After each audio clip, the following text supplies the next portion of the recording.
Hi everyone, my name is Clara. My pronouns are they, she. I'm a third year PhD student in Yvonne Gall's group. We work on building superconducting quantum devices. So I'm really happy to be here today and also quite nervous to be here today. It's actually my first ever physics talk to a public audience. So very happy that I can share that here with all of you at CQT. I have met many of you before and I hope that I'll get to meet many more of you in the time to come. Either through our mutual collaboration on research and through talks, or if you happen to engage in the Edify space or the Clara space or the QChem space, you'll definitely see me there also. So without further ado, I'll go ahead and move forward to present one of our group's most recent works, which is on counting excitations to efficiently and robustly reconstruct states that live in quantum harmonic oscillators.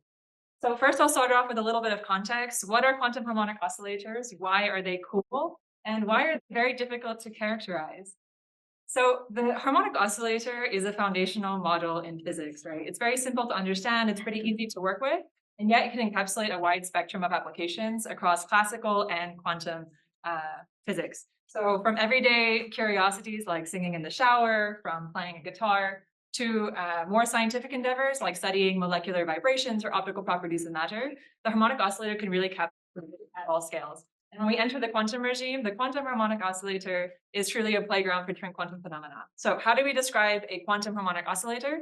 We can write down the Hamiltonian using the position and the momentum operators here, as well as the mass of the oscillator and its angular frequency. If we go ahead and solve Schrodinger's equation, what we find are the energy eigenstates of the system, and these are characterized by infinite discrete energy levels. Now, if we want to visualize what a state looks like in a quantum harmonic oscillator, we can do so using phase space. So phase space is basically the space that encapsulates all possible values of position and momentum.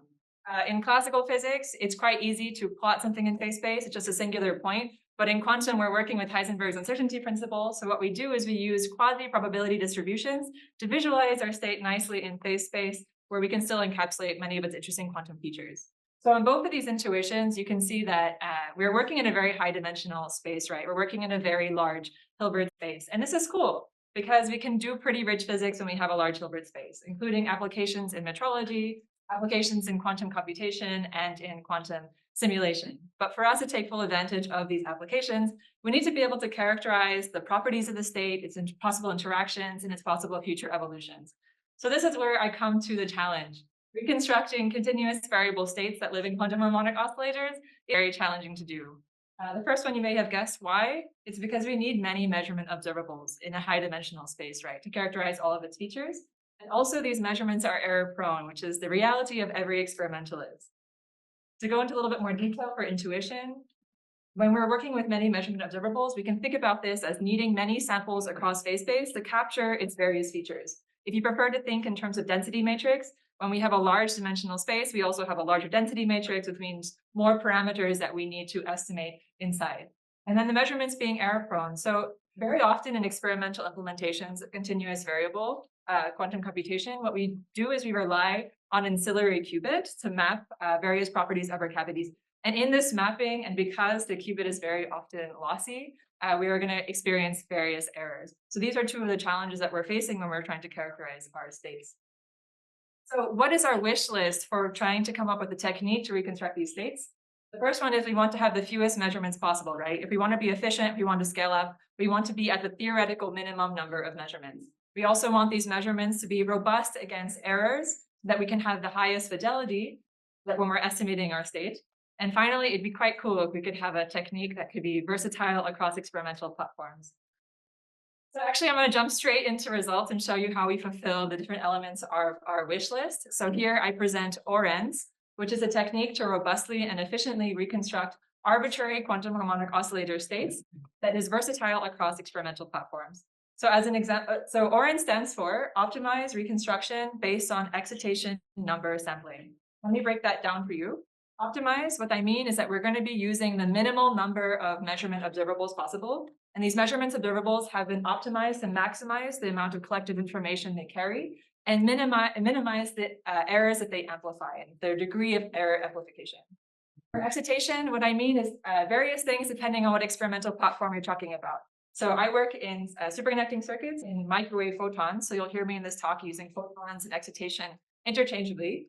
If you're working in optics, you could be talking about optical photons, or in trapped ions, you could be talking about trapped ion motional phonons. And these all can mean excitations across various platforms. And then excitation number sampling. This essentially means I'm asking the question in various forms of, are there n many excitations?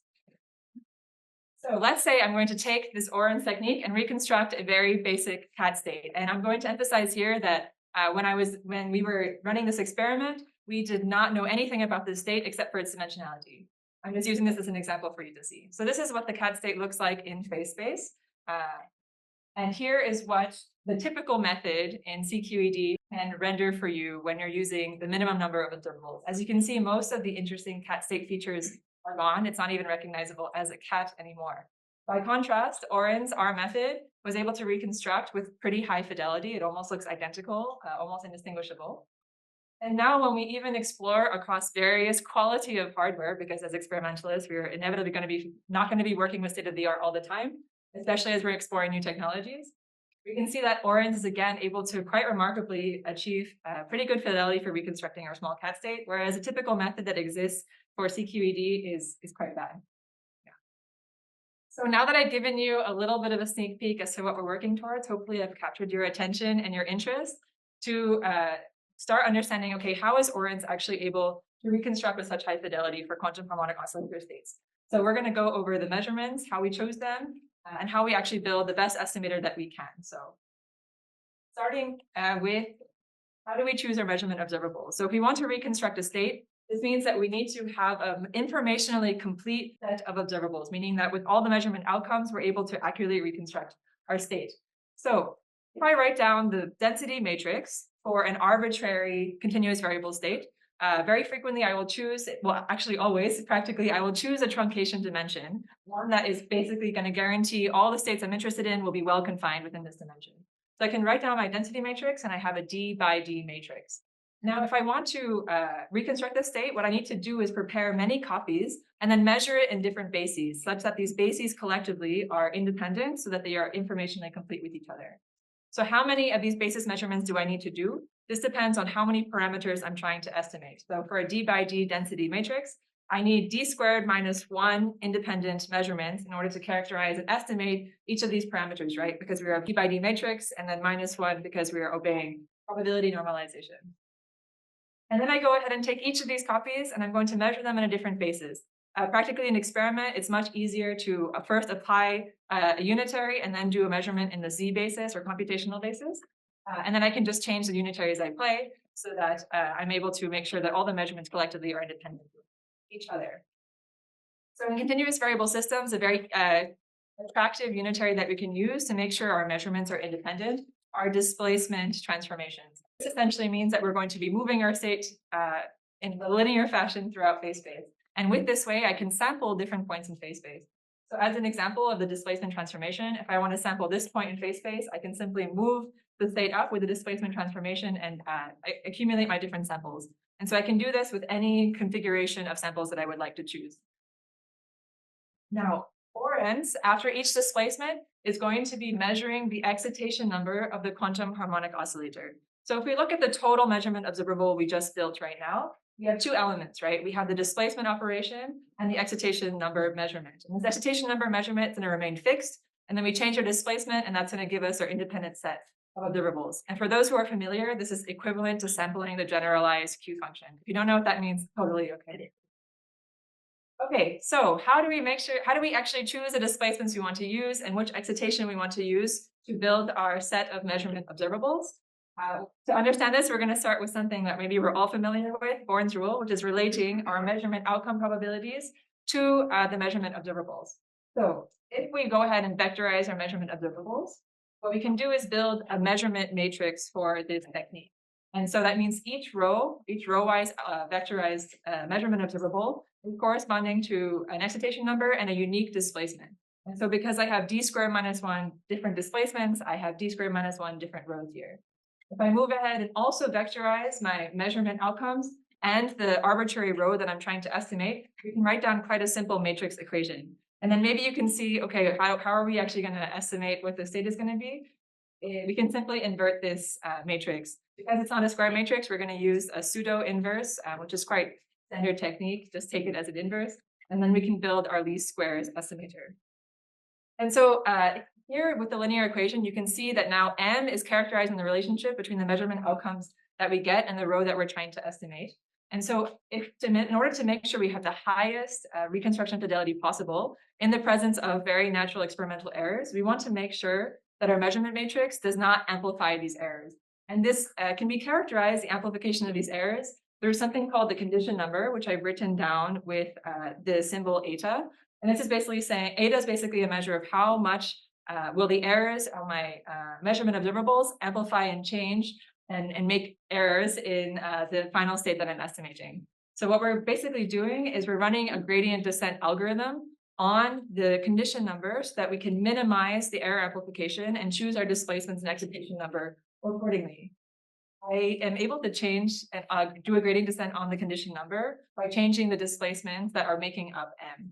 And so I'm basically changing different configurations of displacements. I first start with a random seed, do gradient descent. I end up with a set of displacements that is unique for each dimension that will allow me to reconstruct my state. I only need to do this once, right? If I know the dimension I'll be working with for all the arbitrary states is 6, then what I do is I just run the gradient descent once. I get a unique excitation number and a unique set of displacements. And I can go ahead and do this for all my dimensions. These solutions are not unique. There are many different varieties you can choose, and this allows you to incorporate different experimental constraints if you, for instance, want to make sure your displacements are not too large.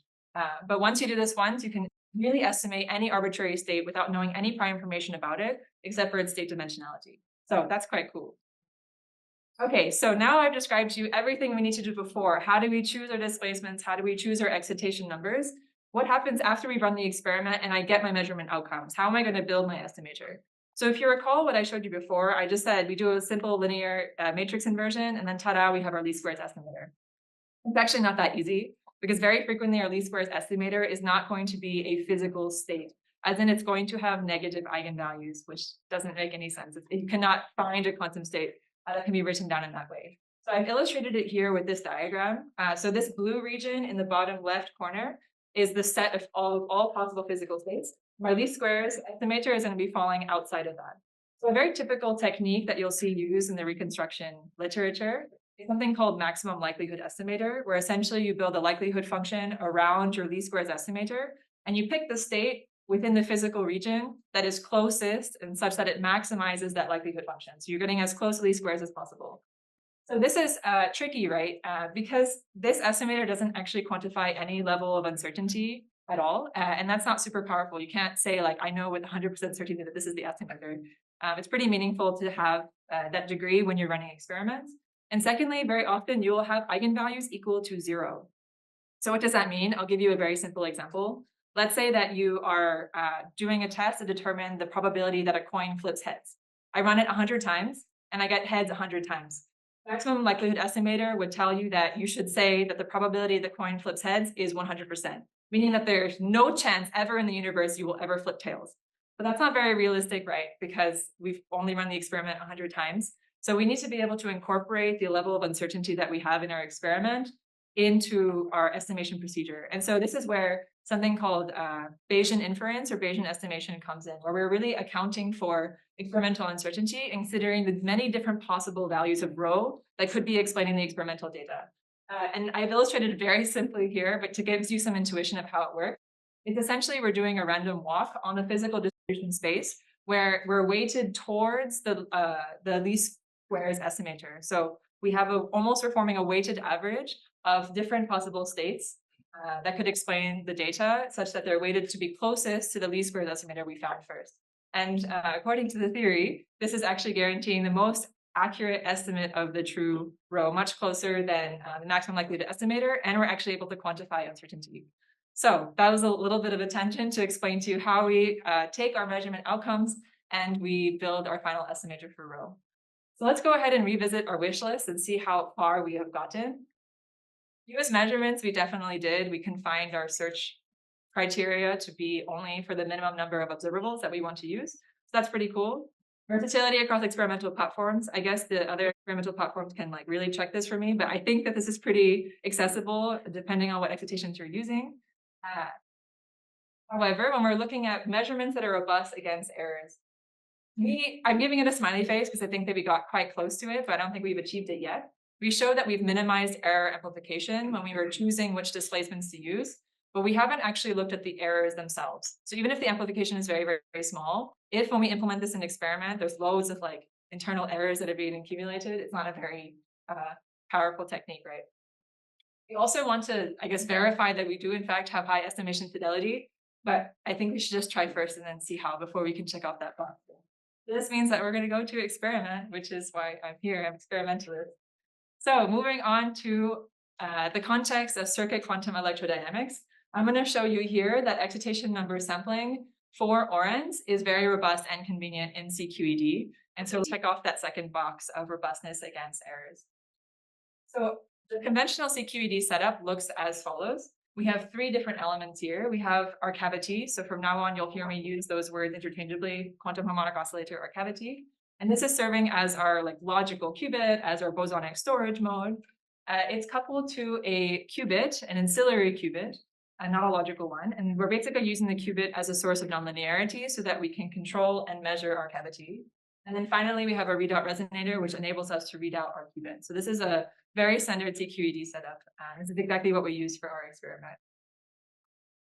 So to understand how we use this setup, we can see each the cavity qubit and readout resonator as a series of coupled oscillators, right? Where the qubit is a nonlinear oscillator and the cavity and readout resonators are standard LC inductor capacitor oscillators. They are coupled together capacitively with a coupling strength G, and they each have their own respective frequencies, omega C, omega Q, omega R. We work in something called the dispersive regime, which essentially means that we're going to be choosing a detuning between the different frequencies such that the coupling, it's much larger than the coupling strength between them. And in this regime, we get a very useful Hamiltonian interaction term called the dispersive interaction. And I'll refer to this again. So if I go too fast, just like stop me and we can refresh. So dispersive interaction term is essentially giving you this behavior where excitation in one mode shifts the frequency of another mode. So for instance, if I have 2 photons in my cavity, the frequency of the qubit will shift by a factor of 2 chi. So that's pretty cool, and we can use that for measurement. And you also see that we'll leverage it for excitation number sampling. So ORENS is quite simple to implement in cQED. We've already gone over the initial steps, which don't require any experiment. We've gone over the final post-processing steps where we build our actual estimator. I've also introduced to you the basic hardware that we're going to be using. So how do we actually collect the experimental data, right? So the first step is state preparation. Because we are trying to test out this algorithm and we're not like deploying it into the wild yet, we were testing it on a variety of different arbitrary states, so Fock states and cat states, etc. And we were able to do so in cQED using a very standard numerical optimization method that enables universal control. So this is what these crazy pulses look like. They're played on the cavity and the qubit. Then we're going to go ahead and do our optimized displacement. If you remember, we optimized our displacements in the initial step. Then we can go ahead and enact them in experiment by simply playing a resonant Gaussian pulse to the cavity. And we can calibrate the strength and duration such that it displaces how we would like to. Then we go ahead and do our observable mapping. So this is where I'm going to map a cavity property onto the state of the qubit. And in excitation number sampling, we're going to be mapping the quote unquote outcome of the question. Are there n many excitations in the cavity? And we do so using something called a conditional pi pulse, where it's conditional on the number of photons in the cavity. I'll go over this in more detail in a bit. And finally, we read out the state of our qubit. And we can repeat this experiment for all the different displacements that we have optimized to begin with to collect our different measurement outcomes. Obviously, we do many repetitions so we can get a sense of the probability distribution. And then we can go ahead and build our estimator from there. So before I was talking about how we want to minimize the errors that will inevitably get amplified from our measurement matrix, right? So a very common or a very reasonable suspect that we can have for where errors can be introduced is by looking into that observable mapping part of the experimental procedure. So this is really during the excitation number sampling. And here I will show you that it's actually free from parasitic dynamics. And this is particularly notable when we compare it to the state of the art, which I'll do in a bit. So I said to you that we can sample excitation number of the cavity using something called a conditional pi pulse. This is essentially a long Gaussian drive that I'm playing at my qubit frequency. I'm playing to my qubit, And that's going to only flip the qubit if it has a certain number of excitations in the cavity. So can we understand this? We can look at the Hamiltonian in the rotating frame of the qubit. So we have three terms here. We have the drive that we're applying to the qubit. We have the detuning of the drive, and we have that dispersive interaction we talked about. Right? The qubit frequency is changing depending on the number of excitations in the cavity. So you can see that if we pick a detuning such that it corresponds to one of the shifted qubit frequencies, we can independently address things that correspond to different number of photons in the cavity. To give you a little bit more of a visual sense, and this is something that we look at in the lab all the time, we can do a qubit spectroscopy experiment, where essentially you can initialize your cavity state, let's say in a coherent state, and you're going to sweep the frequency of this selective pi pulse across the different qubit frequencies. And you can see that because the qubit will flip in the cavity, we can see at different intervals of chi, we're getting different amplitudes, which are directly corresponding to the probability the cavity has that many photons. So what I will say here is now we actually have accurate sampling of cavity photon number enabled through these conditional pi pulses. We have no other serious parasitic dynamics that are going to interfere with this. So we can almost say that there's practically no errors that are being introduced in terms of coherent errors.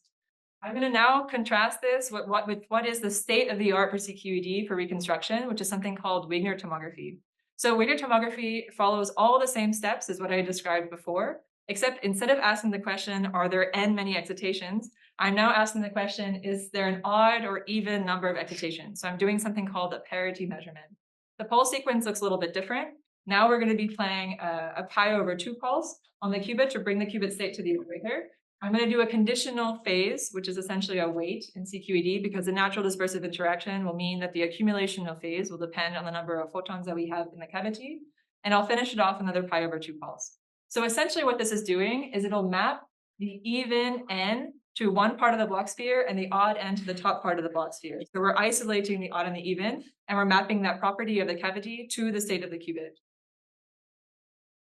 If we look at the Hamiltonian for this, we'll notice that we do in fact have a parasitic term, which is that dispersive interaction that we had just leveraged before. So what happens when the dispersive interaction is here? This is what we ideally want parity to look like, but we're only going to get an approximation of it when we're doing it in experiment. So this parasitic dispersive interaction is actually tilting the rotation axes of our pi/2 pulses. So as a result, we're not actually reaching the equator. And so then when we finally get to the last pi/2, we're unable to map successfully the parity of our cavity photon number state to the 1 and 0 of the qubit. So we're having distortions here that are unwanted. And there is no other convenient way of that is as convenient as this one to map parity this way. So what I can say from here is that we have inaccurate sampling of cavity photon parity. So Wigner tomography, even though it's relying on perfect parity, the closest that we can get to it in cQED is something that is distorted. We're only getting an approximation of the parity level. And this scales with higher Fock states, right? Because the more photons we have in the cavity, the more our rotation axis is going to change.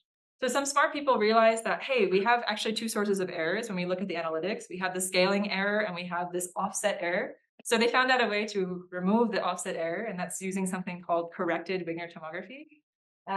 The really big caveat with this, the big asterisk, is that we have to do twice as many measurements. We can no longer just do the regular parity. We have to supplement it with an additional inverse parity procedure.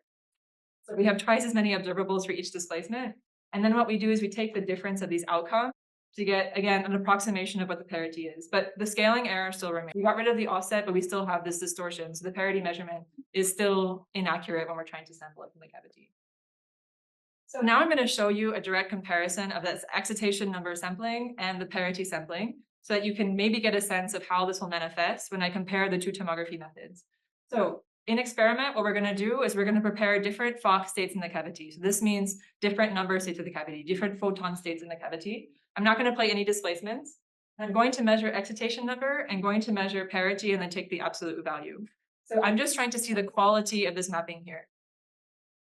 And here are the results that we get. So you'll notice for excitation number, when we when we're trying to see, okay, how good can we map that we have 2 photons out of the cavity, 3 photons in the cavity, 4 photons in the cavity, we're able to map that very accurately. We're seeing a line that is very close to 1. So we're showing there's very little distortion here. Any of the residual errors you're seeing are a result of pretty routine, like thermal excitations of the qubit, et cetera, that we can account for with better experimental setups. But you can see the parity is very distorted, and this is coming from the parasitic Hamiltonians. As we have higher Fock numbers, we are seeing a massive distortion from what the true parity is. We should be measuring 1 each time, right? Because as we're alternating on even, odd even, we're taking the absolute value, we should expect to see 1, but we're seeing massive error here. So we can imagine that this will manifest into different qualities of reconstruction later on. And this is giving us a hint that excitation number sampling is a much more robust kind of sampling that we can do in cQED and we can rely on. Parasitic Hamiltonian dynamics are not the only thing and source of error that we need to consider. An experimentalist reality is that we have to deal with decoherence. There are 2 independent decoherence mechanisms that we can explore here. And these are both related to that qubit I was talking about here, right? We need to have the qubit coupled to the cavity so that we can do that mapping. And this qubit is subject to both energy decay and energy dephasing, which I'm describing here with T1 and T5. So in a very classical or in a very typical cQED setup, we can achieve energy decay times on the order of 10 to 100 microseconds. But with energy dephasing, it's much more difficult to achieve consistent numbers with that, particularly when we are doing flux tunable qubits, or as in frequency tunable qubits. Because we're subject to more flux noise, we are really achieving energy dephasing times as low as 0.1 to on the order of 10 microseconds. And this becomes significant when you consider the duration of the excitation number sampling that we're doing. We're always wanting to see, should I care about these decoherence mechanisms? Yes, I should, because they're on the same order of magnitude, right? So here it's telling me that, oh, we probably should pay attention and see what the impact qubit dephasing has on the quality of my excitation number sampling. This is actually still important for the Wigner parity sampling also, because it's on the same order of magnitude. So the qubit dephasing is going to be impacting both of these techniques. And now I'm going to go ahead and show you that excitation number sampling is robust to some degree against this qubit dephasing, much more so than the Wigner parity measurement.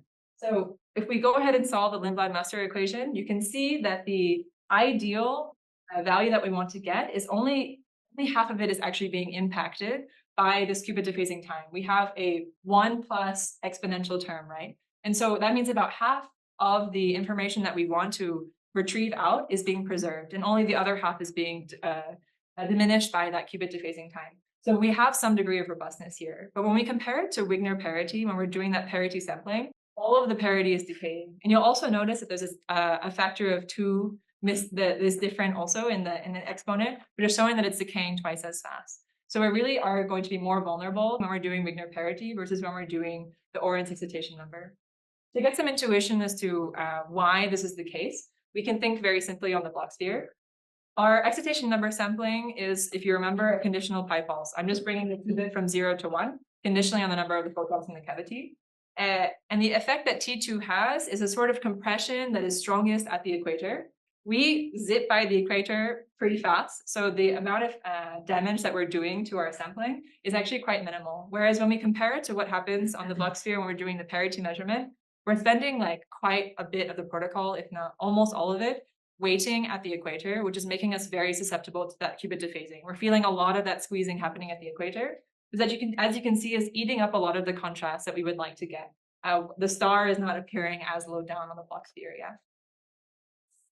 So how do we actually test this in experiment, right? I want to convince you that we can see the impact that qubit dephasing has, and that excitation number does in fact have more robustness against this qubit dephasing.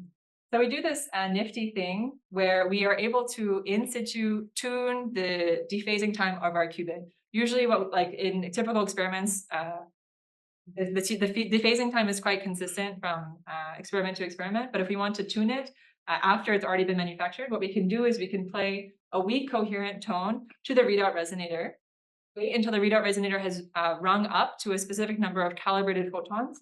And what you'll see is that we can calibrate pretty precisely what the dephasing time is our qubit. So the T1 time, the energy decay time, is staying pretty constant as I ramp up my drive amplitude.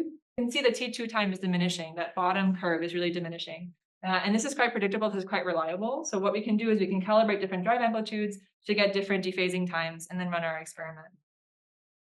So let's go over how we're going to do this experiment to compare the impact qubit dephasing has. We're going to initialize our cavity in vacuum, so no photons in the cavity. We're going to sweep that qubit dephasing time by sweeping that drive amplitude I told you about. And then we're going to again measure excitation number and the absolute value of parity. And here are the results. So as I showed you before, ORENS, the excitation number sampling, only about half of it is decaying, right? You can see it nestles here at around 40% information preserved. The reason it's not 50 is because the analytics actually show that there is an additional term that pops up only in very, very low decoherence times. But you can see roughly half the information is preserved. Whereas with Wigner, once you get to very low dephasing times, like almost all the information is lost, and we are no longer able to actually extract meaningfully parity. So we can see and have an idea of how this will be impacting the quality of reconstruction when we're doing full reconstruction versus just doing this little play experiment. Yeah. Okay, so let's revisit our wish list. Let's see how far we have gotten. We have shown that excitation number sampling, which is the key part that ORENS relies on, is in fact robust against both qubit dephasing, and it's naturally inherently built-in robust against parasitic Hamiltonian dynamics. Whereas the Wigner tomography was showing to suffer a bit under both of those things. So I've just changed the smiley face to a check mark. Now the only thing that we have left is to actually see if we have a high estimation fidelity. And that's when we go to experimental reconstruction. And I will show you that ORENS is outperforming that conventional technique in cQED, which is Wigner tomography. So we're going to do some test states first. We're going to use Fock states, so number states of the cavity, and their superpositions, because Fock states form a complete basis for all the states we could want in our quantum harmonic oscillator. So I think these are pretty good test states to consider and to test out.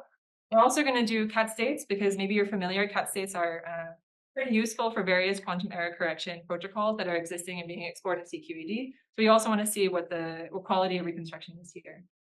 And we're going to see how it scales across different dimensions.